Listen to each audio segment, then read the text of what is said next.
السلام علیکم ورحمۃ اللہ وبرکاتہ۔ ویورز، امید ہے کہ آپ خیریت سے ہوں گے۔ آپ دیکھ رہے ہیں اقرا اسلامک سینٹر۔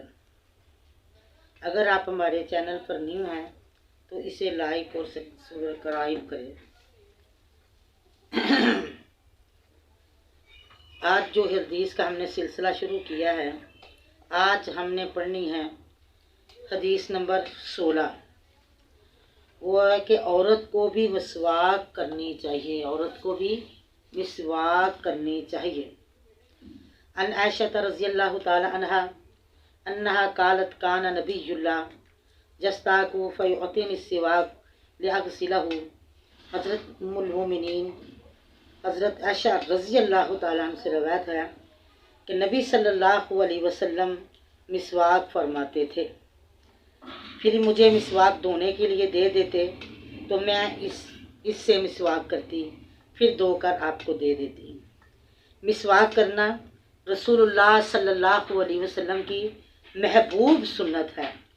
اللہ کی خوشنودی، منہ کی طہارت کے ذریعہ، علاوہ ازیں اس میں نظام ہضم کی درستگی جیسے بے شمار فوائد ہیں۔ دوسرا یہ کہ مسواک بھی اس کی اجازت کے ساتھ کی جا سکتی ہے۔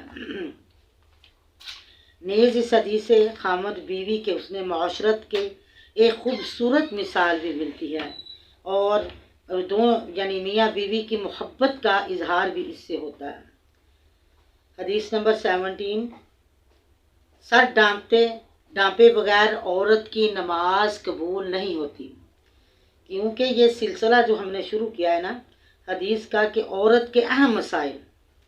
ان عائشہ رضی اللہ تعالی عنہا قالت قال رسول اللہ صلی اللہ علیہ وسلم لا تقبل صلاۃ الحائض الا بخمار۔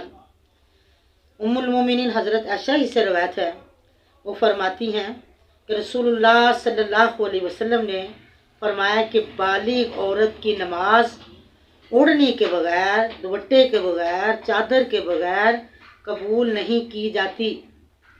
نماز عورت کے لیے ایک اپنے وجود کو مکمل ڈھانپنا لازمی ہے۔ البتہ ہاتھوں اور چہرے کو ڈھانپنا نماز میں ضروری نہیں۔ نیز خواتین کو نماز میں اور عام حالات میں چست، تنگ، باریک یا آدھے بازو والی قمیض سے بالخصوص پرہیز کرنا چاہیے۔ کھلا سادہ لباس، موٹا لباس ہی مومنہ عورت کی شایان شان ہے۔ حدیث نمبر 18۔ عورت اور مرد کی نماز میں کوئی فرق نہیں۔ مالک بن حویرث رضی اللہ تعالی عنہ ان نبی صلی اللہ علیہ وسلم قال ارجعوا الی اہلیکم فعلموہم ومروہم صلوا کما رأیتمونی اصلی۔ مالک بن حویرث سے روایت ہے رضی اللہ تعالیٰ اس سے، وہ فرماتے ہیں کہ نبی صلی اللہ علیہ وسلم نے فرمایا تم اپنے اہل و عیال کی طرف واپس جاؤ، سو انہیں تعلیم دو، انہیں حکم دو اور نماز پڑھو جس طرح تم مجھے نماز پڑھتے ہوئے دیکھتے ہو۔ انس بن مالک کی روایت ہے کہ نبی صلی اللہ علیہ وسلم نے فرمایا اعتدال سے سجدہ کرو، اور تم میں سے کوئی شخص بھی اپنے ہاتھ اس طرح نہ بچھائے جس طرح کتا بچھاتا ہے۔ بعض لوگ مرد عورت کی نماز میں فرق کرتے ہیں اور کہتے ہیں کہ عورت سینے پر ہاتھ باندھے، مرد زیر ناف ہاتھ باندھے۔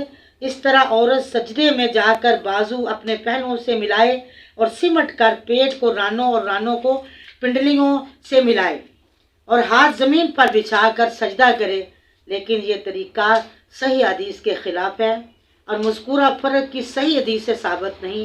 صحیح بات یہی ہے کہ جو صحیح طریقہ مسلمان مرد کے لیے ہے وہی عورت کے لیے ہے۔ اگر کسی عورت کا مردوں کی طرح سجدہ کرنا شرم و حیا کے منافی محسوس ہوتا ہے تو وہ جان لے کہ صحابہ رسول اللہ صلی اللہ علیہ وسلم اور صحابیات کہیں زیادہ شرم و حیا والے تھے، ہم کچھ زیادہ شرم و حیا والے نہیں۔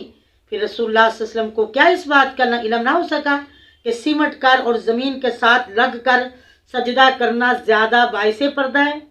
اور بعد کے نام نہاد فقہا اس کا علم ہو گیا، اب یعنی ان کو اب پتہ چلا ہے۔ اللہ کے رسول صلی اللہ علیہ وسلم کو اس کا علم نہیں تھا۔ حیرت ہے اس منطق پر کس طرح رکوع تو بالکل ہی منع ہونا چاہیے، کیونکہ اس میں زیادہ بے پردگی ہے۔ اور یاد رکھو، ہم جو عمل اللہ کے رسول صلی اللہ علیہ وسلم کی سنت کے مطابق کریں گے تو ہمارا عمل قابل قبول ہوگا، وگرنہ اگر سنت کے خلاف ہوا تو نہ ہماری نماز قبول ہوگی اور نہ ہمارا ذکر قبول ہوگا۔ بس اللہ سے دعا ہے کہ اللہ تعالیٰ ہمیں اپنے پیارے پیغمبر کی پیاری پیاری سنتیں اپنانے کی توفیق عطا فرمائے، اور اللہ اس پر ہمیں عمل پیرا ہونے کی توفیق عطا فرمائے۔ اور انشاءاللہ یہ حدیث کا سلسلہ جو جاری ہے 18 تک آج ہم نے حدیث پڑھی ہے، انشاءاللہ کل ہم 19 سے شروع کریں گے۔ اللہ تعالی ہمیں عمل کی توفیق عطا فرمائے۔ اللہ آپ سب کو خوش رکھے، آباد رکھے، اور آپ کو اللہ کے پیارے پیغمبر کی سنتوں پر عمل کرنے کی توفیق عطا فرمائے۔ اور سبحانک اللہم و بحمدک، نشہد ان لا الہ الا انت، نستغفرک و نتوب الیک۔ سبحان ربک رب العزت عما یصفون، وسلام علی المرسلین، والحمد للہ رب العالمین۔